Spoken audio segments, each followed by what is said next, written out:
Welcome और welcome back to my channel tired nursing students.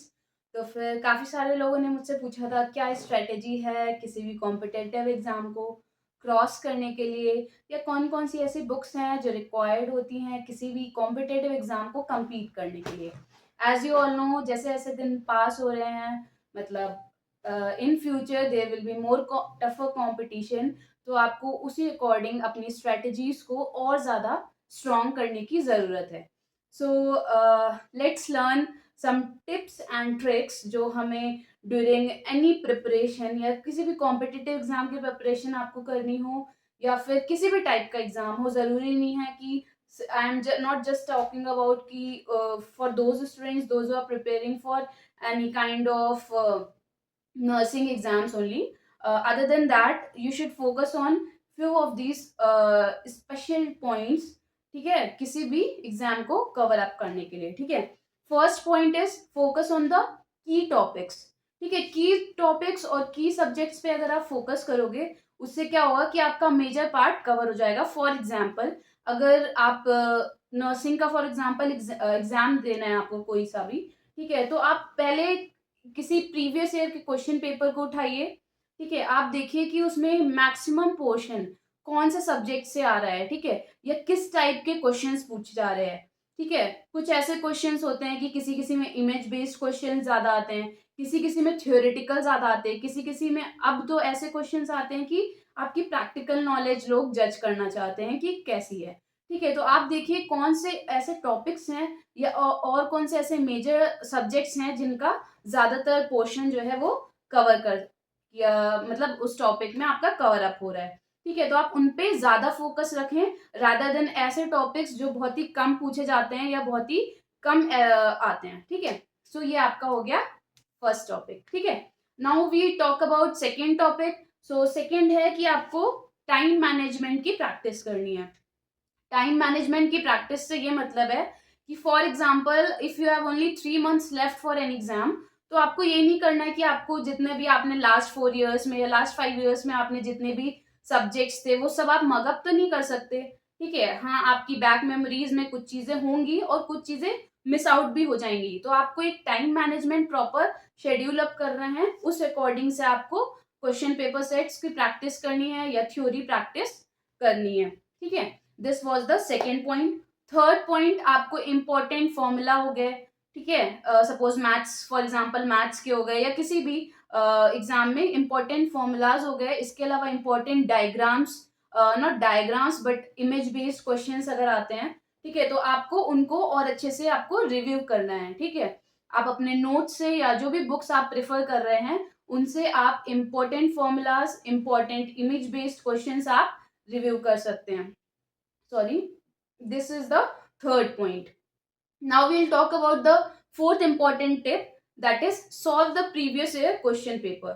ठीक है, जितना आप पुराना वाला पेपर रिव्यू करोगे उतना ज्यादा आपको आइडिया होगा कि किस टाइप के क्वेश्चंस पूछे जाते हैं, whether they are practical questions, ठीक है, कि पेशेंट से रिलेटेड क्वेश्चन है, कि पेशेंट की कंडीशन बता दी गई है कि आपके पास ऐसा ऐसा पेशेंट आ रहा है तो आप क्या करोगे। ठीक है, is it critical care question के ज्यादा आ रहे हैं पॉइंट्स, या फिर आपके थ्योरेटिकल क्वेश्चन ज्यादा आ रहे हैं, तो आपको इससे आइडिया हो जाएगा कि कौन से सब्जेक्ट्स के मेजर क्वेश्चंस पूछे जा रहे हैं, किस टाइप के क्वेश्चन पूछे जा रहे हैं, कैसे घुमा कर पूछे जा रहे हैं या डायरेक्ट पूछे जा रहे हैं। तो previous year question paper is must, आपको जरूर सॉल्व करने चाहिए। ठीक है, नेक्स्ट इज इफेक्टिव टेक्निक। ठीक है, आपको रिवीजन टेक्निक बहुत ही इफेक्टिव आपकी होनी चाहिए। इससे क्या होगा कि कम टाइम में आप ज्यादा से ज्यादा पोर्शन आप रिवाइज कर सकते हो।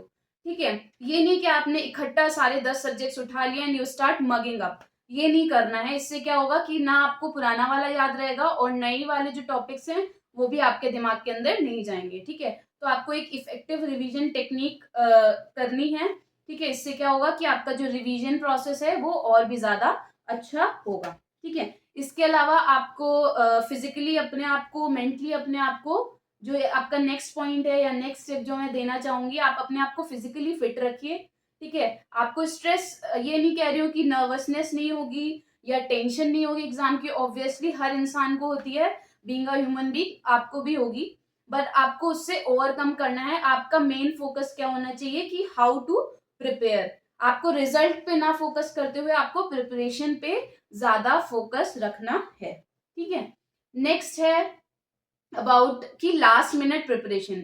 ठीक है, सपोज आपके लास्ट मिनट प्रिपरेशन में आपके न्यू टॉपिक्स या न्यू सब्जेक्ट्स इंक्लूड नहीं होने चाहिए। आपने जो पुराने सब्जेक्ट्स आपने रिवाइज किए हैं, आपने जिनकी प्रिपरेशन करी है, पुराने सब्जेक्ट्स या पुराने टॉपिक्स जो आपको पहले से पता है, आप उनको रिवाइज करिए। ठीक है, नए टॉपिक्स अगर आप इंक्लूड करोगे एट द लास्ट मिनट, ठीक है, सपोज कल मेरा एग्जाम है और आज मैं कोई नया टॉपिक लेके बैठी हूँ, फॉर एग्जाम्पल कि मैंने सब कुछ पढ़ लिया, मैंने डायलिसिस नहीं पढ़ा फॉर एग्जाम्पल, ठीक है, तो अब ये नहीं कि आज मैं डायलिसिस टॉपिक लेके बैठूंगी, मैं क्या करूंगी, मैं पुराना जो मैंने रिवाइज किया है उसको और अच्छे से अपने माइंड में फिक्सअप करूंगी और रिवाइज करूंगी। ठीक है, ये था आपका नेक्स्ट पॉइंट। अब हम नेक्स्ट स्टेप की बात करेंगे, that is about the stay updated with the new techniques, या फिर कोई नई चीज आई है, ठीक है, मतलब आपको पूरा करंट अफेयर्स हो गए या फिर कोई भी मेडिकल फील्ड में कोई नई चीज आई है, ठीक है, इम्यूनाइजेशन शेड्यूल में कोई अपग्रेडेशन हुआ है, या किसी भी टॉपिक में अगर कोई अपग्रेडेशन हुआ है उसके बारे में आपको इन्फॉर्मेशन होनी चाहिए। प्लस अगर एग्जाम में कोई अपग्रेडेशन हुआ है, for example this year in ESIC exam, ठीक है, every time it was that कि आपका शायद 2 आवर्स में 100 क्वेश्चंस थे, या इस टाइम क्या था कि आपके 2 आवर्स में 150 क्वेश्चंस थे, ठीक है, this was the upgradation for example. Okay, तो फिर आपको ये चीज भी दिमाग में रखनी है कि आपको अपडेटेड रहना है एग्जाम्स के बारे में, एग्जाम्स का क्या पैटर्न है उसके बारे में, ठीक है, हर एक एग्जाम का अपना अलग पैटर्न होता है, एक अपना क्राइटेरिया होता है, तो आपको उसकी पूरी नॉलेज और इंफॉर्मेशन होना बहुत ही जरूरी है। ठीक है, next we will talk about that confidence. ठीक है, build up confidence in yourself, believe in yourself. ठीक है, अगर एक एग्जाम नहीं हुआ, 2 एग्जाम नहीं हुआ, don't just take, I know tension होगी, बट आपको पूरी तरीके से स्ट्रेस्ड अप नहीं रहना है। आपको जैसे आप पहले प्रिपरेशन कर रहे थे, आपको अपनी प्रिपरेशन स्ट्रेटेजीज चेंज कर सकते हैं आप, ठीक है, आपको लेकिन अपनी प्रिपरेशन जारी रखनी है, ठीक है, because hard work is must, but आपको कॉन्फिडेंस भी अपने अंदर पूरी तरीके से लाना है कि that if others can do it, you can also do it.